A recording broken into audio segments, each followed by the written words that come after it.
Gracias a todos. Bienvenidos a este nuevo webinar ahora de tema de óptica. ¿Vale? Bueno, vamos a empezar, por si no, bueno, supongo que ya me conocéis de antiguos webinars, la mayoría. Soy David Balbuena, técnico de Moldex en análisis y simulación, el grupo ATS. Vamos a empezar con una pequeña presentación de rigor de la empresa. Tenéis ahí en el propio programa, el GoToWebinar, la opción de hacer preguntas, de comentar cualquier cosa, ¿vale? Y bueno, ahí tenéis mi contacto por si queréis algo más detallado, me podéis escribir o bueno, al final voy a dejar el número de teléfono también por si queréis comentar cualquier tema, ¿vale? Vamos, vale, eso es. Vamos a empezar por una breve presentación de rigor, ¿no? de quiénes somos, el grupo AIS. Bueno, pues una ingeniería fundada en Vitoria en el año 97. Ahora mismo tenemos las sedes que podéis ver ahí en el mapa y desde hace ya unos cuantos años, unos 8 o 9 años, partners de Moldex 3D, partners de Moldex, para todo este tema de simulación de inyección. Y actualmente unos 140 empleados, bueno, no sé si está del todo actualizado, puede bailar un poco ese número, pero un orden de magnitud. Y desde el 2019 pues nos unimos a la multinacional holandesa ATS Global y ahora pues formamos parte de ese grupo. Vale. Básicamente a lo que nos dedicamos es a todos los campos que veis aquí en esta slide, ¿no? Desde todo lo que tiene que ver con diseño conceptual hasta la industrialización. Y en todos estos campos, pues lo que hacemos es trabajar con software o herramientas sobre todo de simulación, ¿no? La parte de diseño, pues también viene siendo todo el diseño conceptual y diseño de detalle, CAD, diseño virtual, sería toda esa parte, validación, es decir, pues simulaciones tanto de estructural como de simulación de proceso, otro tipo de simulaciones o mecanizado incluso.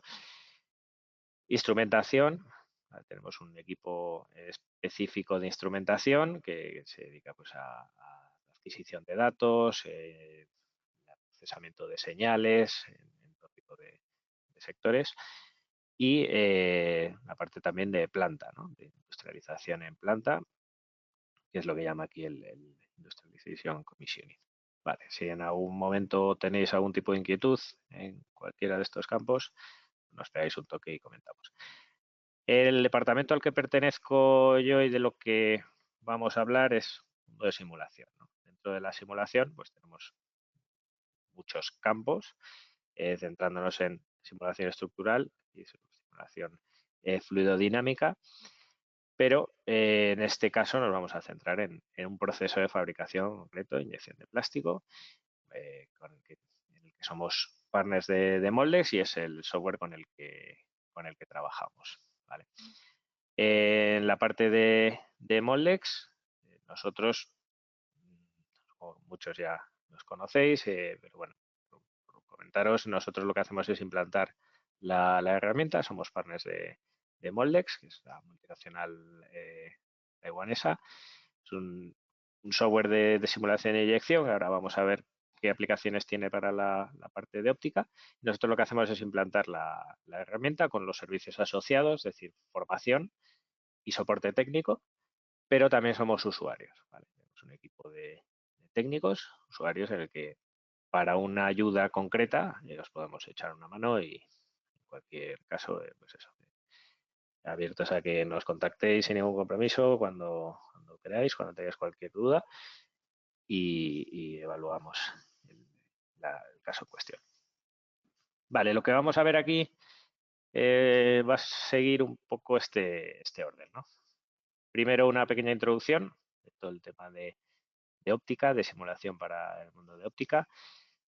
Algunos conceptos teóricos, no vamos a entrar en mucho detalle, evidentemente, pero bueno, un par de conceptos teóricos sobre todo temas de viscoelasticidad, que es muy importante para las simulaciones de este estilo.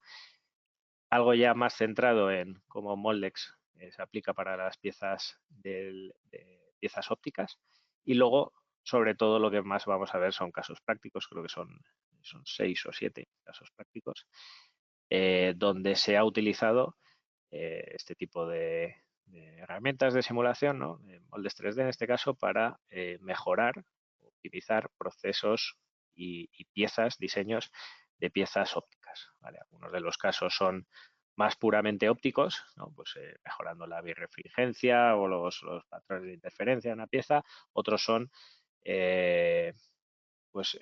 piezas ópticas donde se ha optimizado, por ejemplo, deformaciones o se ha optimizado contracciones que afectan a su vez a luego el comportamiento óptico de la pieza. ¿Vale? Pero bueno, vamos a verlo luego uno a uno.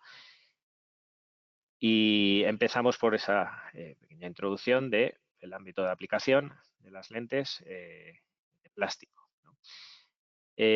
Bueno, sabéis perfectamente que esto es un campo que ha crecido mucho y tiene una aplicación pues en multitud de sectores, ¿no? Las piezas, las lentes, digamos, de plástico, pues ofrecen ciertas ventajas en algunos campos con respecto al cristal, ¿no? El vidrio. Por ejemplo, en cuanto a la densidad, al peso de las piezas, la resistencia a rotura o incluso el coste de fabricación, ¿no? Entonces, eso ha llevado a que en muchos tipos de piezas, donde se necesita buenos comportamientos ópticos, pues se haya pasado, pues empiece a diseñar con materiales plásticos, ¿vale?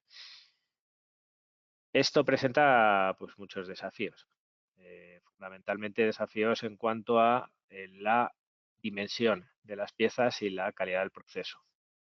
Para tener unas buenas características ópticas, las tolerancias de diseño tienen que ser muy, muy estrictas.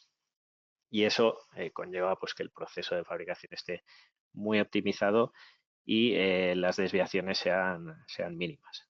¿Vale?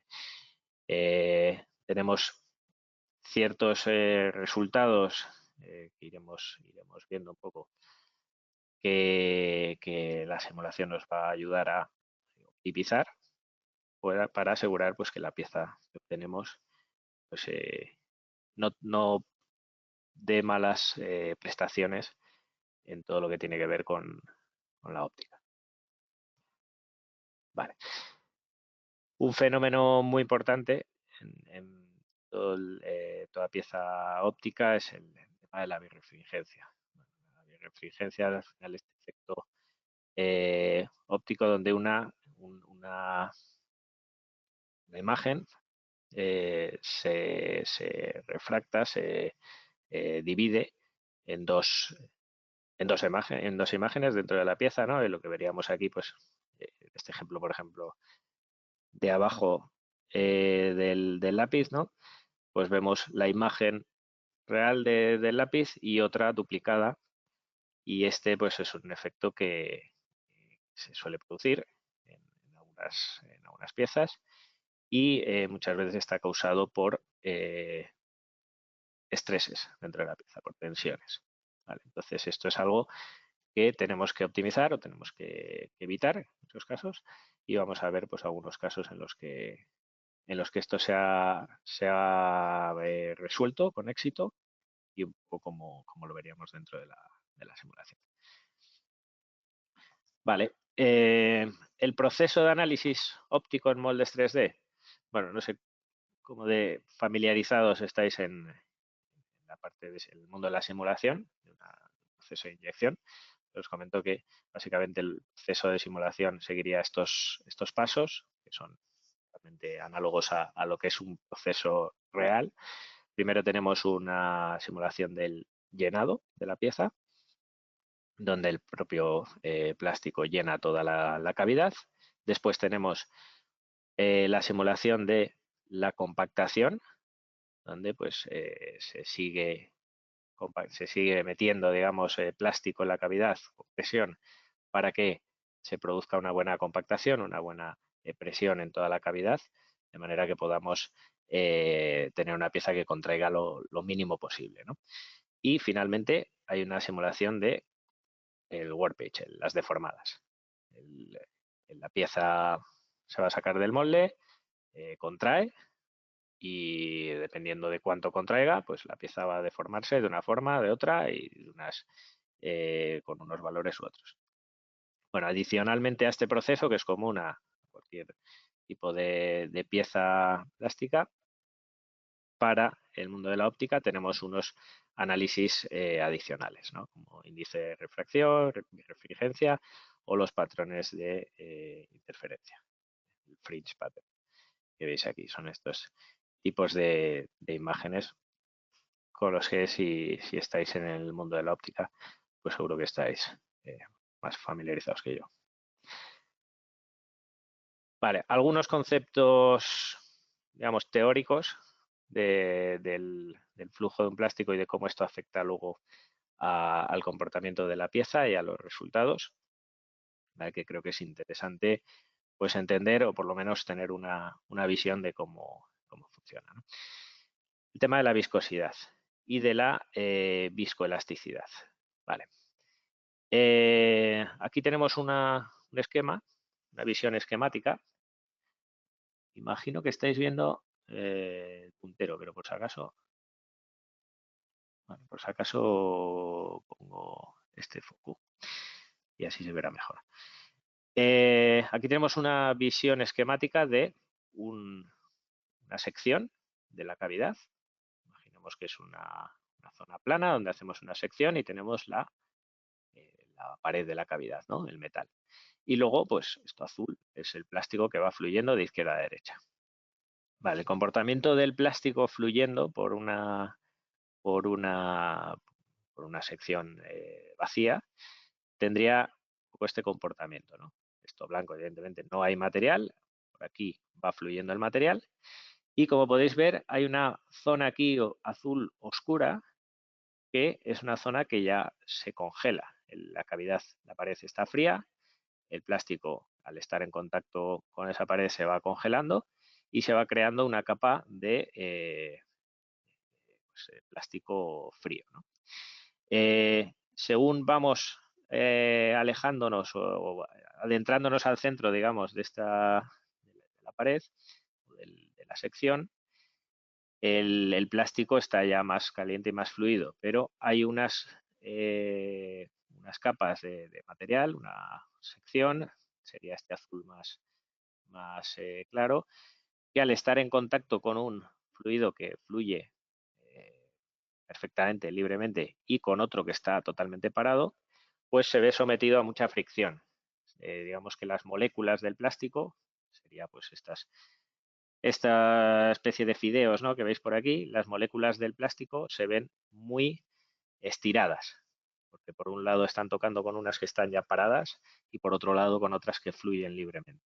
Entonces, en estas zonas es donde vamos a tener un mayor cizallamiento, ¿no?, que es lo que llamamos shear aquí. ¿Vale? Cizallamiento básicamente es eso, que las moléculas del plástico estén muy estiradas y eso pues puede derivar incluso en que las estires demasiado y se dañen. ¿Qué ocurre en el extremo opuesto? Pues en el extremo opuesto el plástico, que va totalmente líquido, fluye sin ningún tipo de oposición. Esto es vacío. Entonces está fluyendo perfectamente y se produce el efecto fuente, donde digamos que el propio plástico va hacia los laterales, pues como una fuente, como un efecto, bueno, lo que ocurre en una fuente, ¿no? Esto a nivel molecular, pues lo que produce es este tipo de desviaciones de las direcciones de las moléculas, ¿vale? Y como aquí podéis ver, el shear, el cizallamiento, es cero en esta superficie porque es superficie libre donde no tiene oposición con nada. ¿Vale? Entonces, si vemos en la misma sección la evolución de velocidades y cizallamientos, pues las velocidades que las tenéis aquí a la izquierda, que es esto mismo de la derecha, pues serán 0 en la zona donde está en contacto con algo ya congelado y parado y máximo en las zonas centrales. De manera que cuanto más gradiente tengamos, más diferencia entre velocidades, pues más vamos a estirar esas moléculas, ¿vale? Y eso lo podéis ver aquí, es la misma sección, donde tenemos una zona congelada donde no hay cizallamiento, porque directamente el material está congelado. Unas zonas donde el cizallamiento es máximo, que es donde más gradiente tenemos, y luego unas zonas donde el material está fluyendo pues, libremente. Esto molecularmente supone que en estas zonas de máximo cizallamiento las moléculas se están estirando mucho y en esta zona pues las moléculas están más aleatorias y más libres. Vale. Entonces, a ver, no me deja pasar de página así. Ahí. ¿Por qué os cuento el rollo este?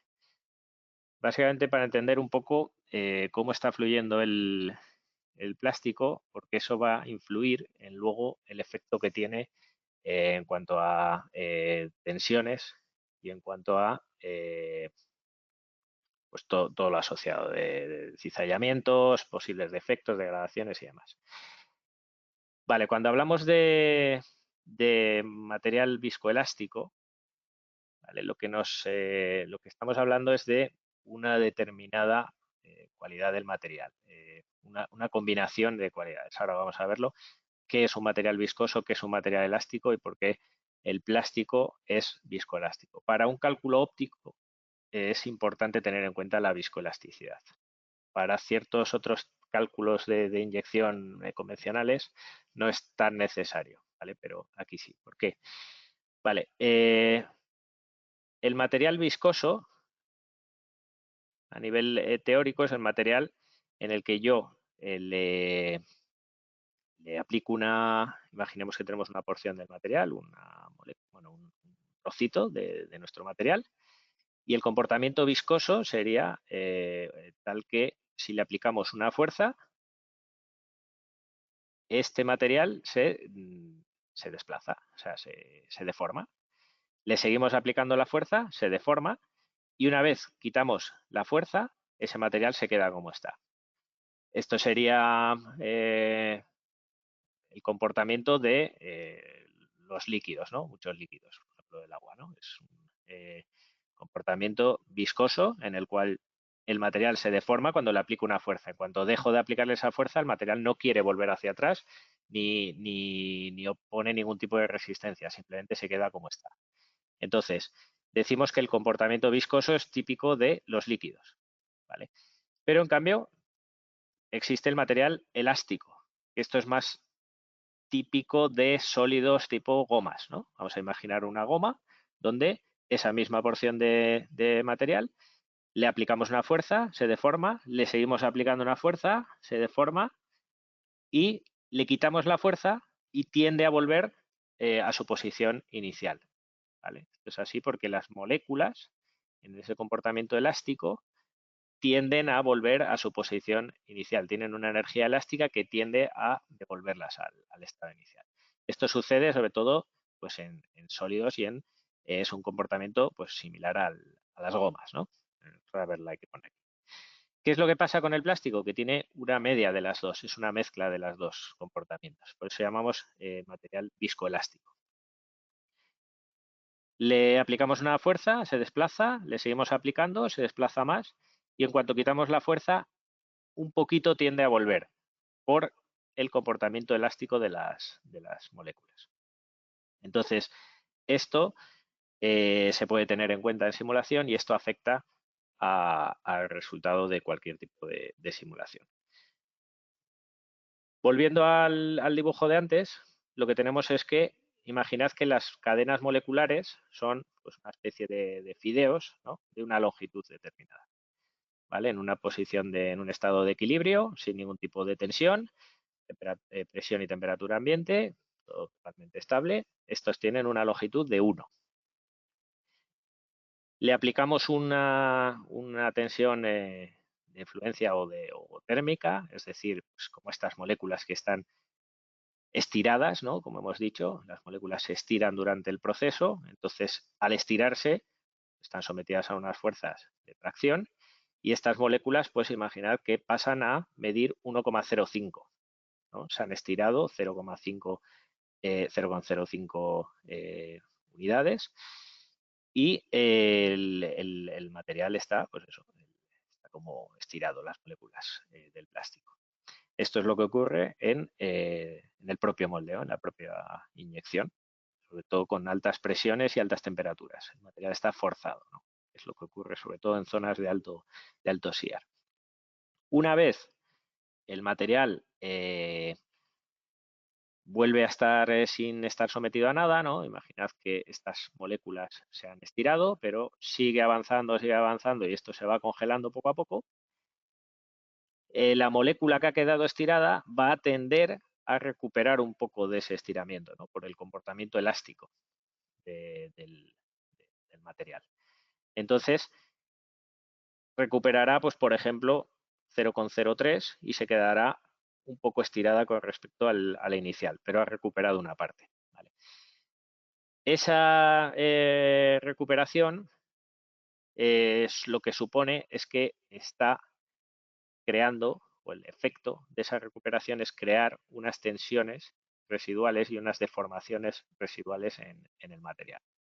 Ya veis que aquí hay un 0,02 de deformación excesiva con respecto al inicial. Esto es una deformada residual y eso produce tensiones residuales en la pieza.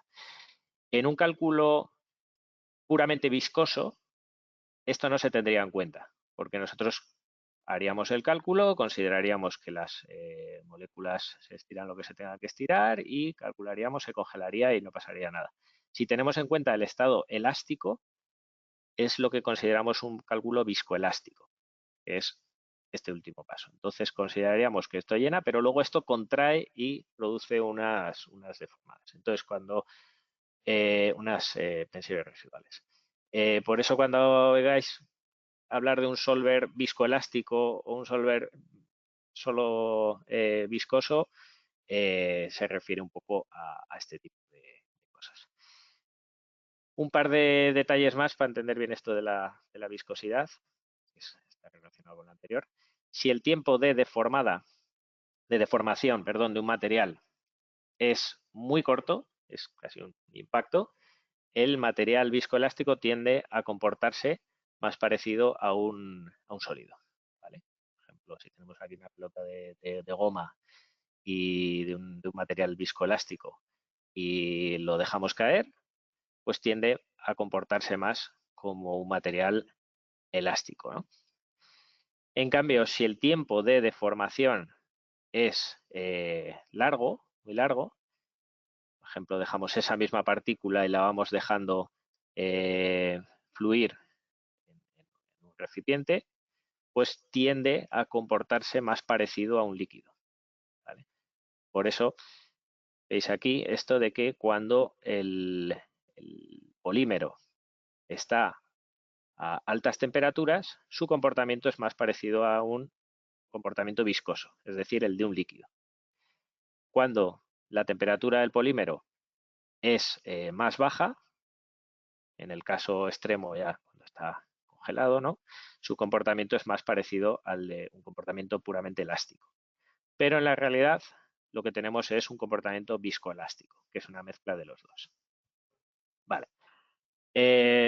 Muy rápido otro detalle, simplemente para entender el tema este de la viscosidad. En un material de comportamiento puramente viscoso, como puede ser el agua, si lo dejamos caer por una botella, si os fijáis, el diámetro no varía, el diámetro del chorro, ¿no? Del agua.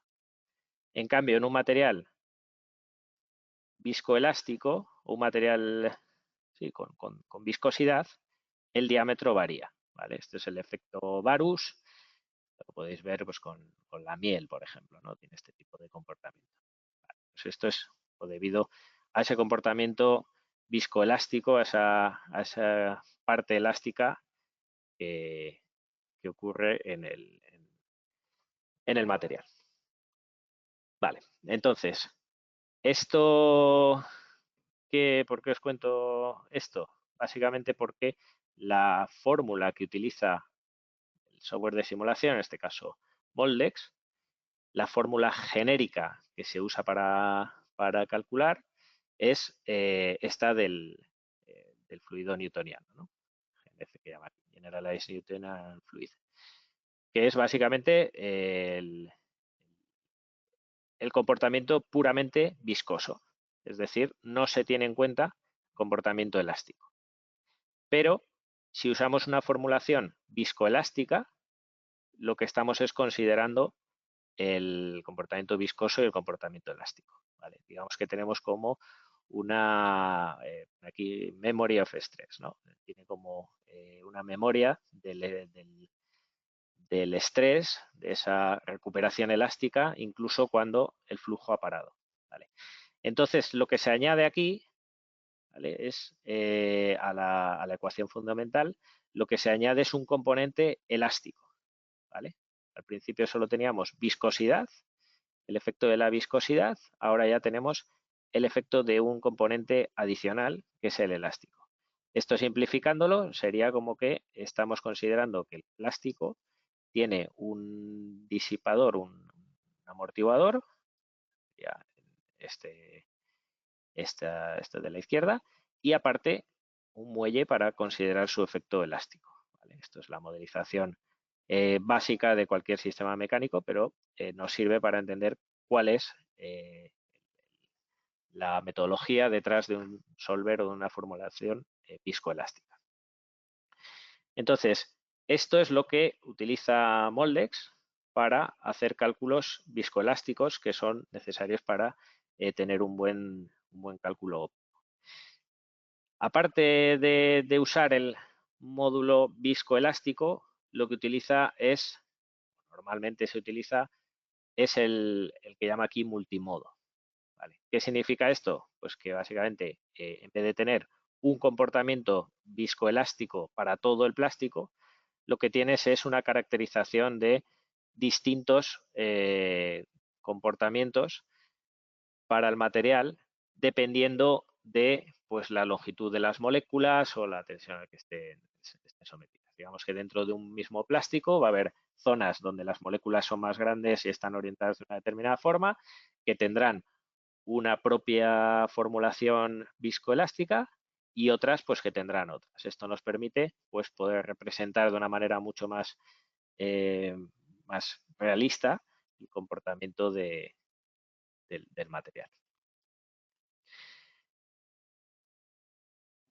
Este modelo multimodo, ¿vale? Hay distintas formulaciones, PTT, GSECUS, bueno, son formulaciones en cuanto a la caracterización del material. Pero bueno, simplemente como una pequeña muestra de una simulación con este modo de caracterización del material, pues podéis ver aquí, esto es un ensayo donde esta pieza se le introduce un material por la izquierda, o sea, se hace que fluya un plástico por la izquierda y va fluyendo y luego tiene esta reducción de espesor y sigue fluyendo hasta el final. Y digamos que aquí lo que vemos abajo es en la imagen superior, lo que vemos es los resultados reales de un ensayo. ¿Vale? Ensayo en gris y negro.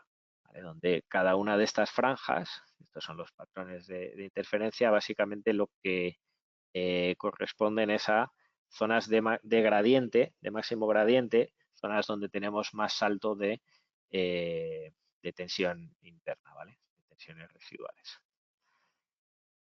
En la parte de abajo, estos naranjas y negros, lo que tenemos es el resultado con simulación de ese mismo proceso, ¿vale? Es una correlación entre un ensayo y la simulación. Y como podéis ver, pues bueno, hay muy buena correlación, tanto con un modelo teórico, es el PTT, como con el GSECUS, ¿vale? De manera que esos patrones de interferencia están de una manera bastante realista representados en la simulación. Esto sería lo mismo, pero con otro tipo de probeta, ¿no? Donde el flujo viene desde arriba y lo que tiene que hacer es pasar por un ángulo de 90 grados, donde pues, el plástico está ahí sometido pues, a un flujo complejo, ¿no? Tiene que estirar bastante el material y tiene pues distintas tensiones residuales y comportamiento, pues, lo que hemos visto antes, ¿no? Viscoelástico. Y aquí lo que vemos es lo mismo, en la parte superior el experimento de la pieza real ensayada y en la parte inferior, aquí en naranja, pues lo que vemos es la simulación utilizando en este caso una formulación multimodo de XSQs. Vale. Entonces, eh, visto estos conceptos un poco así a vista de pájaro de viscoelasticidad, esto es muy importante tenerlo en cuenta para la simulación, ¿vale? Este comportamiento, porque va a afectar enormemente a la calidad de los resultados. Entonces, siempre el módulo de óptica siempre va unido al módulo de viscoelasticidad. Si entramos ya en lo que es Moldex, ¿vale? Vamos a ver algunas capacidades de análisis de este tipo de piezas. Entonces podemos, en primer lugar, estimar o calcular la deformada de las piezas, ¿vale? Pues considerando parámetros de proceso, las tensiones residuales inducidas por el flujo del plástico y este efecto viscoelástico que hemos comentado. También tenemos unos resultados específicamente ópticos, como la birrefringencia, que puede ser inducida por el propio flujo del material o por el gradiente térmico. Podemos ver retardo, los patrones de interferencia, índice de refracción y luego incluso podríamos utilizar estos resultados de la simulación para exportarlos a un software de diseño óptico como puede ser CodeBee. Bueno, por ver un poco más en detalle cada una de de estos puntos, pues por ejemplo, una de las cosas que podemos ver es hacer un análisis preciso, ¿no?, de las tensiones residuales en la pieza. Por ejemplo, tenemos esta pieza donde lo que se ha hecho es, bueno, lo que estamos viendo es en megapascales las tensiones residuales que se producen debido al flujo del material, el llenado del material, y se han hecho dos secciones de la pieza, ¿vale? Una más cerca de la pared y otra pues en el centro de la cavidad. Entonces vemos un poco el efecto que veíamos antes, ¿no?, o que intuíamos antes. De manera que en el centro de la pieza vemos que domina un estrés extensional, llama aquí, ¿no?, porque es la zona donde fluía mejor el plástico, y en cambio en las zonas cercanas a la pared pues tenemos mayor shear stress, es decir, mayor cizallamiento, porque esas moléculas pues estaban siendo realmente estiradas, cizalladas, ¿no? Y están con esfuerzo cortante, ¿no?, digamos, pues están estirando. Entonces vemos unas tensiones residuales altas y en función de pues dónde se vayan distribuyendo estas tensiones residuales pues afectará a la calidad de la pieza estéticamente o a las propiedades ópticas o incluso a las deformadas. Podemos analizar la birrefringencia de la pieza inducida por el propio flujo del material, ¿no? Entonces, aquí vemos una pieza óptica que se analiza durante el proceso de llenado, posteriormente la compactación y posteriormente el cooling, en la refrigeración, ¿vale? Y aquí lo vemos a lo largo del tiempo. De manera que durante lo que es el llenado, vemos aquí unas tensiones residuales, pero sobre todo en el espesor, en la superficie por fuera, ¿vale? Pero, curiosamente, durante la compactación, esas tensiones residuales se producen también, o gradientes de tensiones residuales se producen en el medio de la pieza, ¿vale? En el centro de la sección. Y eso pues se verá reflejado en la pieza final a lo largo de la refrigeración y pues producirá esas tensiones residuales que pueden estar eh, produciendo un fenómeno de birrefringencia.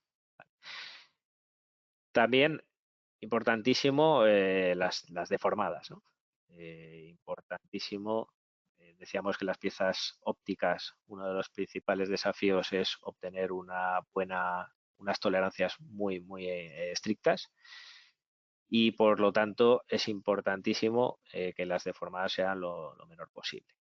En esta imagen, bueno, es bastante claro, ¿no? Como una compactación mayor, pues reduce las deformadas, ¿no? En este caso tenemos una pieza con 40 megapascales de compactación y la misma pieza, pues compactando con el doble de presión y podemos ver con la misma escala como en el exterior, en todo el aro exterior de la pieza, había unas deformadas demasiado altas que se corrigen pues compactando mejor.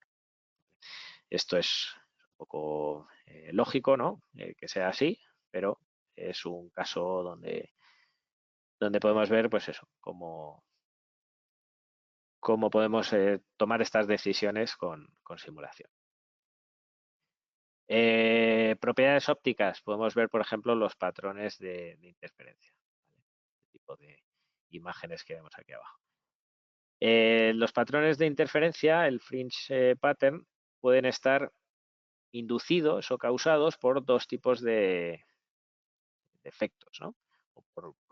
En dos causas fundamentalmente. Por un lado, inducidos por el propio flujo del plástico y por otro lado pueden estar inducidos por el aspecto puramente térmico, es decir, los gradientes de temperaturas entre zonas. En simulación nosotros podemos obtener los dos resultados y lo que vamos a tener en la realidad es una combinación de ambos. De manera que el efecto inducido por el flujo sería esto que vemos aquí a la izquierda, donde pues, tenemos unos patrones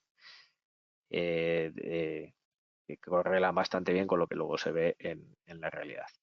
El efecto puramente térmico sería el de la derecha, ¿vale? La combinación de los dos es lo que vamos a tener en la realidad, que es la imagen esta de la derecha que pone experiments. Yendo a un caso, bueno, a casos ya más concretos, estos son casos que han hecho pues, en estudios en universidades, simulando en los procesos y luego haciendo el ensayo real, pues podemos ver distintos ensayos ópticos con el propio ensayo, los resultados reales en la parte superior y el resultado aportado por Moldex en la parte inferior. Bueno, ya veis que para distintos tipos de ensayos, pues los patrones son bastante precisos. Otro tema importante en cuanto al cálculo óptico sería el índice de refracción, que está directamente relacionado o es proporcional a la densidad. ¿Vale? En esta pieza, si hacemos una sección, es lo que vemos aquí a la derecha, de manera que en el interior tenemos una contracción menor del material, por lo tanto una densidad mayor, la pieza contrae menos y eso implica que va a haber un índice de refracción menor. En la superficie, que eso es lo que vemos aquí en rojo, hay una contracción mayor, porque la densidad es algo menor, y por lo tanto el índice de refracción será mayor. Entonces está directamente relacionado uno con otro, pero bueno, nosotros los resultados que podemos ver. Y por último, lo que os decía también de poder exportar estos resultados a un software específico de diseño óptico como CodeB, donde pues podemos exportar, por ejemplo, un índice de refracciones no uniforme para pues, optimizar el diseño de nuestra pieza. Y esto pues puede ser iterativo, ¿no?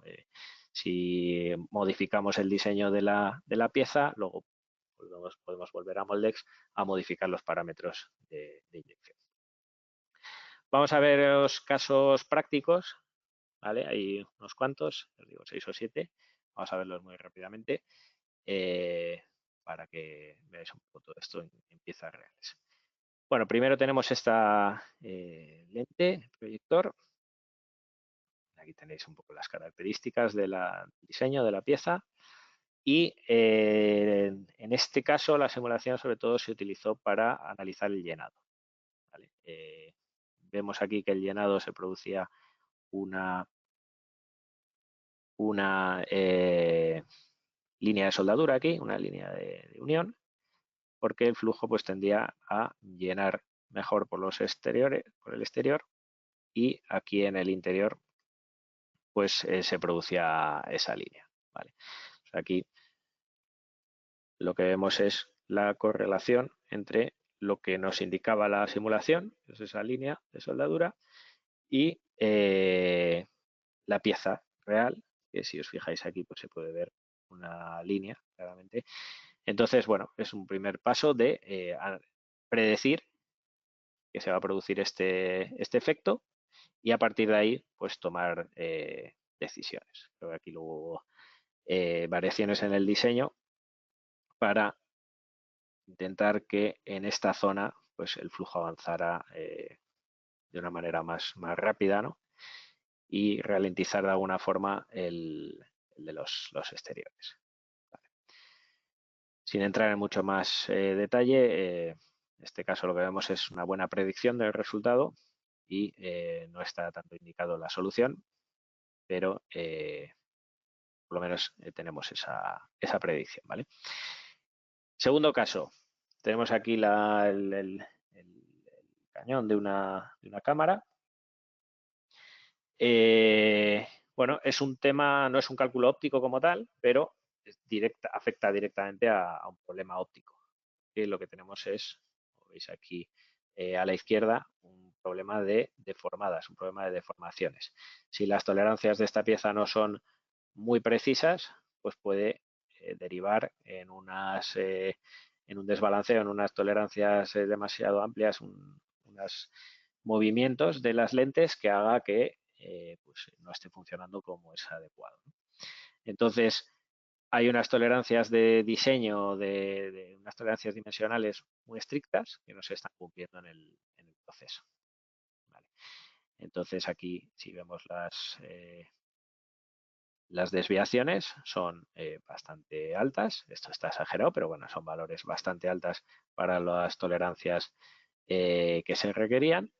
Y en este caso, pues bueno, se puede ver en la simulación que es debido a un desbalanceo entre zonas, ¿no? Pues bueno, en concreto se ve que esta zona, digamos, de las tres áreas parecidas de la pieza, esta está llenando más lenta, ¿no? El flujo ya va avanzando por aquí abajo y esta todavía pues no ha llegado. Esto deriva en que luego cuando acaba de llenar toda la pieza, las compactaciones no son uniformes y la pieza pues contrae de formas diferentes entre unas zonas y otras. Entonces lo que se hizo fue mejorar el diseño engordando, engrosando este ramal de la zona que llenaba peor. Entonces sí que se puede ver que ahora se consigue un llenado prácticamente simétrico y uniforme de toda la pieza y esto deriva en una reducción de deformada significativa. ¿Vale? Un porcentaje de mejora entre un 20 y un 30% y pues básicamente meter la pieza dentro de tolerancias. Otro caso óptico sería una lente prismática de estas que se utilizan para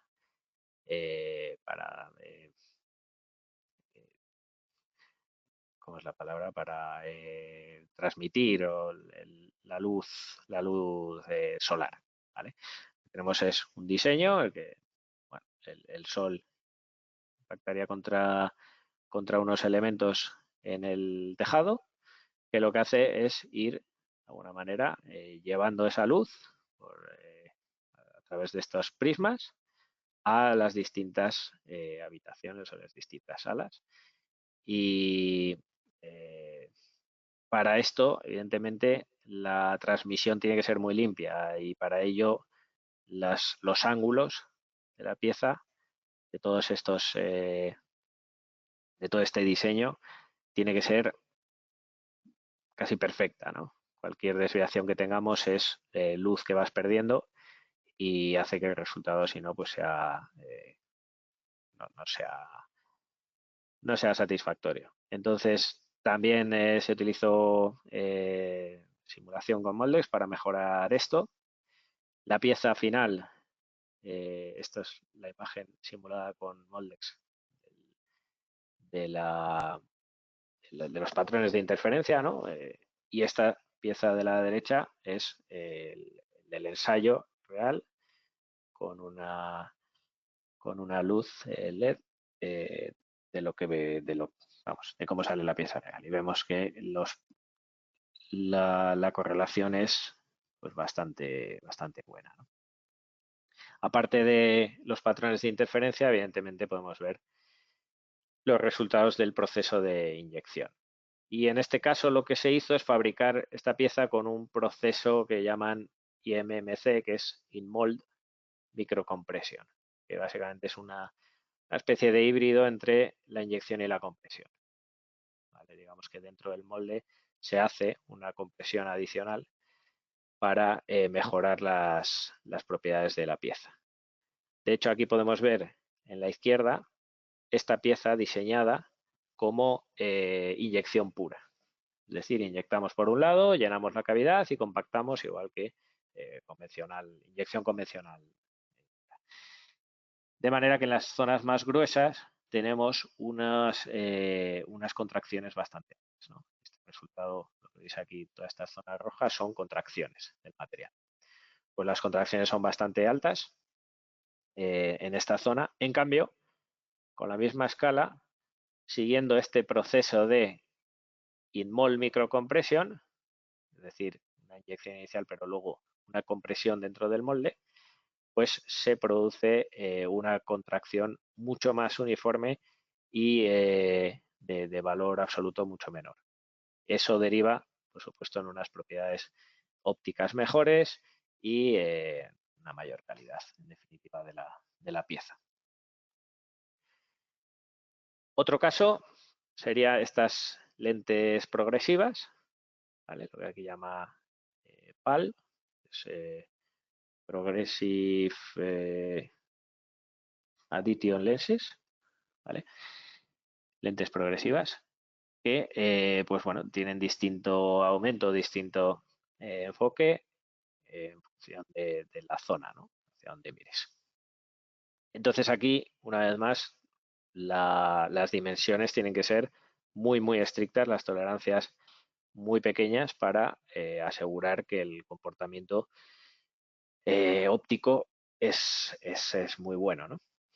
Entonces, aquí lo que se hizo, una vez más, es una simulación tanto de las deformadas como de los parámetros ópticos, ¿no? En este caso, el índice de refracción. Y vemos aquí, en esta página, una comparativa entre el diseño inicial, ¿vale? Este es el diseño que se pretendía, digamos, la pieza según se concebió, la simulación y la medida de la pieza real, ¿no? Bueno, pues podemos ver que los resultados son bastante parecidos a la realidad y al diseño concebido. Vale. Siguiente caso, una lente Fresnel que originalmente se había concebido con un diseño convencional de refrigeración, que es este que vemos aquí a la izquierda, donde pues era muy importante obtener unas temperaturas lo más homogéneas posibles en el interior, ¿no? Por eso se utilizó este sistema un tantos pozos para poder extraer bien el calor de toda la cavidad. Posteriormente se diseñó un sistema bastante más avanzado con conformal cooling, ¿vale? Para extraer todavía mejor, de una manera más uniforme, el calor de toda la cavidad, ¿vale? Y lo que podemos ver es la comparativa de los dos procesos. En el diseño original, pues se consiguen al final del ciclo, el end of cycle, se consigue estos son temperaturas, ¿vale? Se consigue unas temperaturas pues, bastante altas en el centro, es decir, no se extrae toda la temperatura que se pretendía con esos pozos y sobre todo aquí lo peligroso es el gradiente de temperaturas, ¿vale? Vemos una diferencia bastante alta entre la temperatura del interior de la pieza con la temperatura de la parte del aro inferior, ¿vale? En cambio, con el conformal cooling, teniendo en cuenta la misma escala, pues podemos apreciar que el gradiente es bastante menor, pero además en valor absoluto las temperaturas que tenemos en el interior son bastante más bajas, por lo tanto el sistema de refrigeración está extrayendo calor de una manera mucho más efectiva.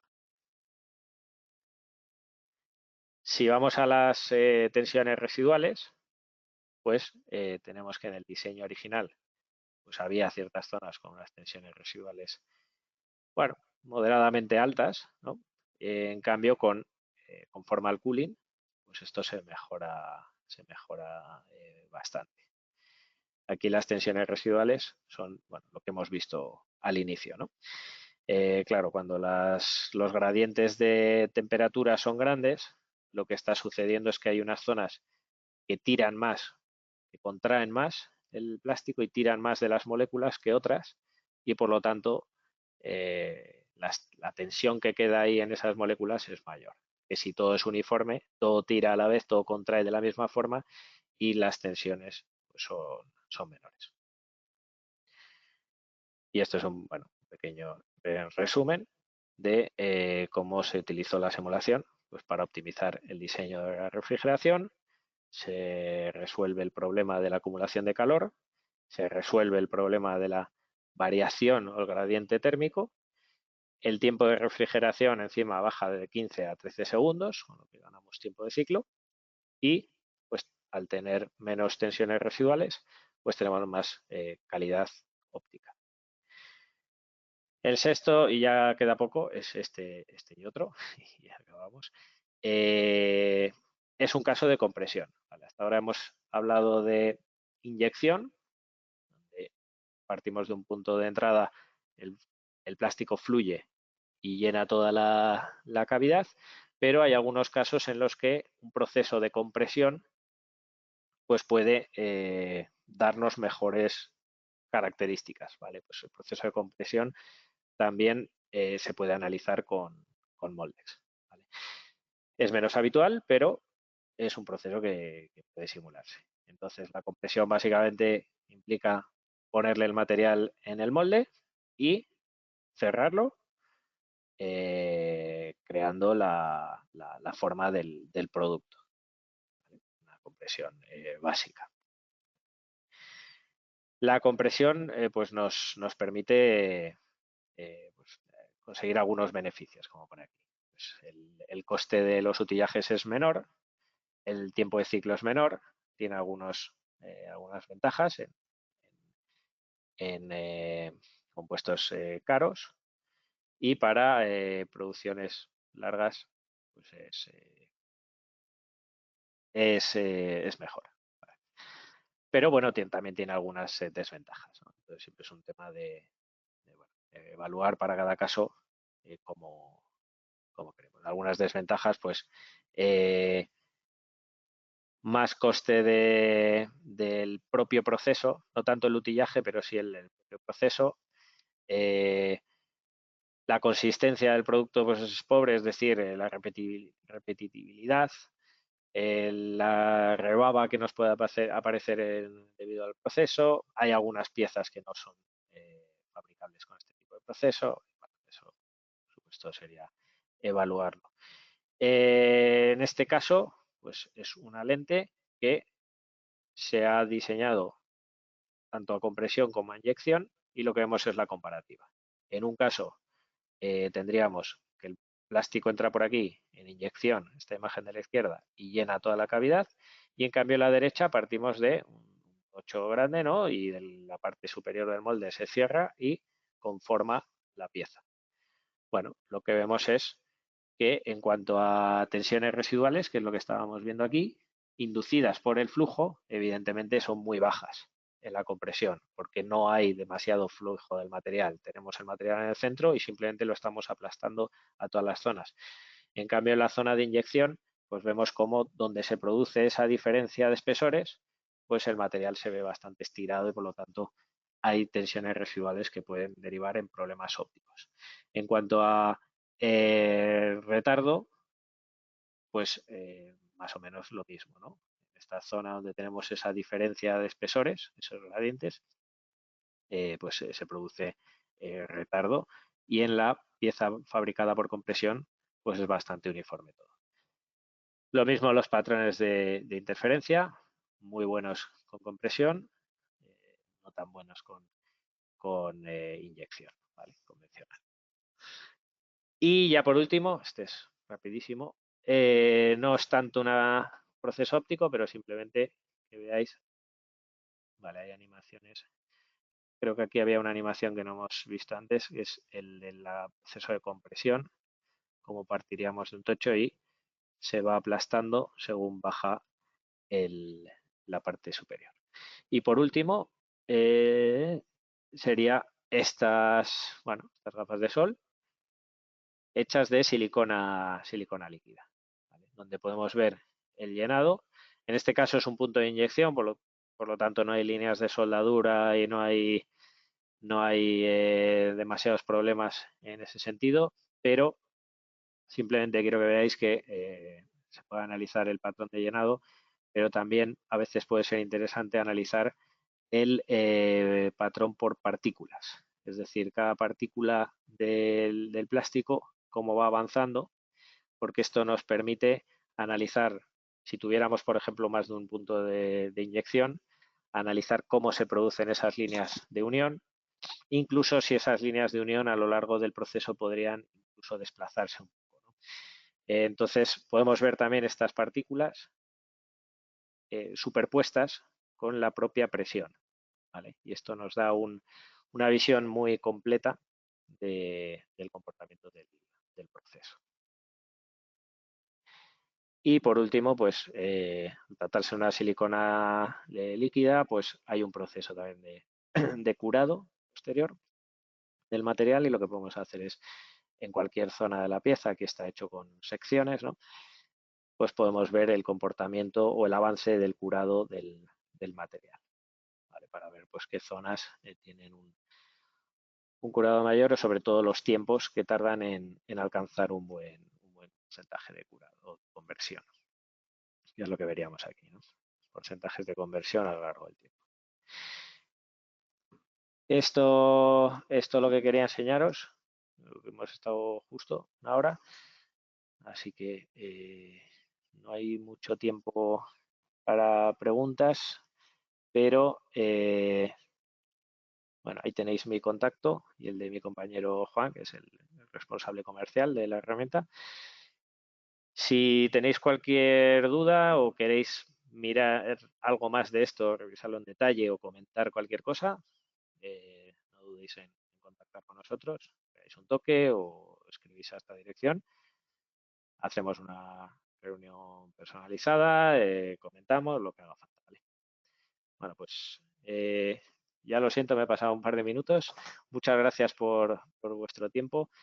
Nos vemos en el siguiente webinar y cualquier cuestión, lo que os digo, estamos en contacto, ¿vale? Venga, muchas gracias. Hasta luego.